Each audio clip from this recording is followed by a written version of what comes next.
Megan Ardwin, and I mostly work on permits that relate to pathological incinerators, emergency engines, or compressor engines. This part of the presentation will start to explain how to fill out the permit to install application, specifically focusing on the form. A permit to install application has two parts, the application form and the supporting data. The required supporting information is described on the back of the form.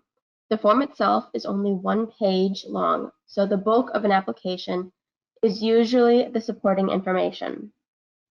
This form contains information that the AQD will need for quick reference, so please include this form on the very top of your application package, not buried within the supporting information. You may wonder, do I need to fill out a single application or multiple applications? The short answer is that a single application must include all pieces of equipment related to your proposed project. Permits are issued for just the equipment in the PTI application. Therefore, you may have multiple active permits at your facility for equipment installed under separate projects. You can submit separate applications for new or modified equipment, but only if the change is not part of the same project. However, it is often preferable for both the company and the AQD to have fewer permits to implement. You can have multiple projects submitted in a single application. If you plan to submit multiple applications at once for unrelated projects, please contact us first to make sure that the projects would qualify for separate permits. Always remember, if you include multiple emission units under one PTI application form, make sure you include all of the emission information and other supporting information for each emission unit.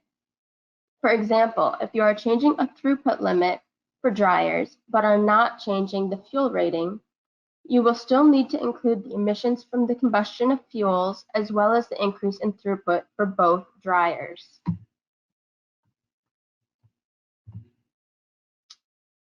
So where do you get an application? There is an application form which will be part of your approved permit. You can obtain this form from our website or by calling us. Although you can navigate to the form through several clicks on our website, it is currently easier to find by searching for AIR Permit to Install Application on our website. You can also call the Environmental Assistance Center at their toll-free number, which you can see on this slide. AIR Permit to Install or PTI pre-application meetings can help the Eagle and the company to understand what a project involves, what rules and regulations should be considered, which reviews will be involved, how the reviews will be done, for example, is modeling required, and to discuss timing and review. In our experience, pre-application meetings can help avoid issues earlier in the process and can help the process go more smoothly. It can take place anytime from very early planning when you are considering your options for potential projects, all the way to the point when you have an application ready for submittal. But they are usually most helpful when you have at least rough emission calculations and an idea of what the overall project emissions will be. Sometimes we have pre-application meetings to go over the company's draft application, and if everything is satisfactory, then the company will submit the application immediately after the meeting. We encourage anyone who wants to have a pre-application meeting to please contact us. More information is available online at the link on this slide, which you'll have access to after this presentation. You can also find more information at the beginning of Chapter 4 in the workbook. Before we go on through the steps of filling out the permit to install application form, you should make sure that you are not accidentally filling out the general permit to install application, which is a very similar form but only applies to certain source categories. The application form is a fillable Word document online, although you currently can print out the form and fill it in by hand. We'll now go through each field in the form. Chapter 4 of the workbook will also cover this information, and you can follow along.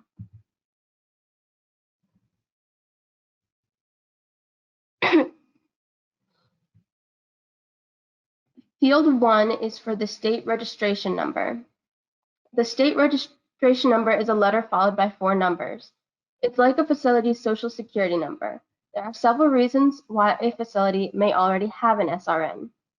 For example, if you have applied for permits in the past, or if you have been filling out the annual air pollution reporting forms, then your facility has an SRN. New facilities will be assigned an SRN upon submittal of their application. If you do not have or do not know your state registration number, just leave this space blank and we will fill it in for you. Field 1 is also for the NAICS code, which is the North American Industry Classification System code. This has replaced the older SIC code, Standard Industrial Classification. An NAICS code is 4 to 6 digits that classify the type of business. For example, electric generation or natural gas processing. If more than one of these codes apply to your facility, choose the one that best describes the emission unit in the application. Field 2 requires the name of the company that owns the facility. It is perfectly acceptable to list a parent company and then list the company name that they are doing business as in this location.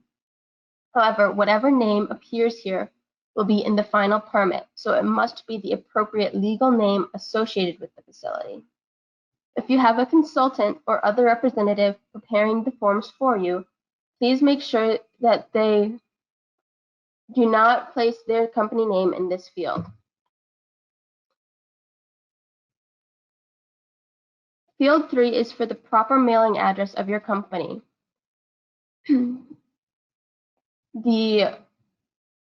This may be a physical location of the facility or a different location such as a home office or corporate office that handles all of the company's transactions. Could you please click, Michelle? And again? Be sure to include any other pertinent information that may apply, such as a suite number or a PO box number or a mailing code. This address is the one that we will use for any postal mail, such as information about who has been assigned the application. We will also send the final approved permit to this address. This also means that if you are building a new facility, you may want to provide an alternate address in your cover letter if you are not yet able to receive mail at the facility address yet. Field 4 is for the physical location of the equipment that you are permitting. This may be different from the mailing address in Field 3. The review of the application will include considerations of the physical location of the equipment. This includes determining if modeling will be required or if the project could be considered to have public interest, which would then require a public notice period. Please also be sure to include the correct county in this field. This will help us coordinate with our district inspectors. Field 5 should be no more than a sentence and should describe, in general, what the facility does, for example, electric utility or metal parts coating. You should note that this is a description of your general business, even if it does not describe the equipment. So just because you are permitting an emergency generator to provide energy, that does not mean that you would put energy production in this field.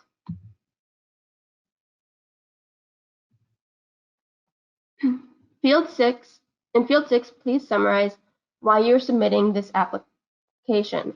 This is not a field for identifying all of your existing equipment unrelated to the proposed project. For example, if you are installing new equipment, please describe the new equipment along with the source classification codes, SCC codes that apply. If you are modifying existing equipment, explain how the equipment will change. Perhaps you are asking us to revise permit conditions in a previous permit without changing any of the equipment at the site. Or you may be asking to limit the facility's potential to emit so that the source is not subject to major source permitting regulations. Basically, describe what you are applying for. Do not leave this area blank or only put the words "C" attached. If you do this, you will get a phone call informing you that your application cannot be processed and that we may have to return it because it is not administratively complete. It is fine to provide details of the description of the project in another part of your application, but you must provide at least a summary in Field 6. Keep in mind that the application form is part of your permit, so it must accurately describe the equipment or process. Field 7 is where you identify the type of permitting action that you desire, whether it is a new installation, a relocation, a reconstruction, a change in ownership, or a modification. Field 8 requires that you list all of the most recent PTI permit numbers for the equipment involved in your application. This will help the engineer reviewing your application to locate any existing approved permits that may help in evaluating your new application. This may help save you from being asked questions for information that we may already have on file. If you are subject to the Renewable Operating Permit or ROP program for major sources, please provide the number of your ROP in Field 9.